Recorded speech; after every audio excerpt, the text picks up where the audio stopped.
Kachori man আজ আবার তার প্রিয় খাবার খুঁজে পেয়েছে। লোভনীয় এই জিলেপি আর চন্দ্রকলাটাও শেষে খেয়েছে। সুভাষ কাকারি মা সিদ্ধেশ্বরী নামক দোকানটির বয়স মাত্র 2 দিন। তবে এই এলাকায় উনি ভ্যানে করে জলখাবার বিক্রি করতে প্রায় 10 বছর ধরে। কিন্তু প্রতিটা ফুটের দোকানদারের মতো ওনারও একটা স্থায়ী দোকানের স্বপ্ন ছিল। বর্তমানে যে কোনো খাবারের দোকানদারদের পরিস্থিতি খুব একটা ভালো না হওয়া সত্ত্বেও উনি তার স্বপ্নকে বাস্তবায়িত করার জন্য আমাদের হাওড়া শ্যামাশ্রী মোড় স্টেট ব্যাংকের কাছেই দোকানটি খুলে ফেলেছে ভগবানের নাম করে। তোমার দোকান আগেও একটা ছিল, ওটা অনেক বছরের ছিল। ওখান থেকে এখানে নতুন এসছো। তো সকালে কি কি পাওয়া যাচ্ছে তোমার? এই যে আইটেম তুমি বলো কি কি পাওয়া যায়।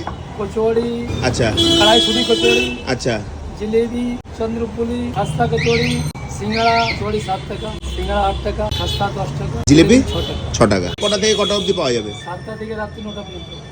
মানে রাতে ওই আইটেমই করো? আর কোনোদিনও বন্ধ থাকে? দেখো 7 টাকায় তো আর কড়াইশুটির কচুরি পাওয়া যায় না। কড়াইশুটি পাউডারের পুর দিয়ে কচুরিটা বানাতে আমি দেখি, তবে হালকা হিঙের ফ্লেভারের এই কচুরিটা তরকারিটা দিয়ে কিন্তু বেশ তৃপ্তি করে খেয়ে। তারপর আর কি খেলাম এই জিলেপি আর চন্দ্রকলা। সাবস্ক্রাইবটা করে যেও। রোজ একই ডায়লগ দিয়ে বসে গেল আমার গলা।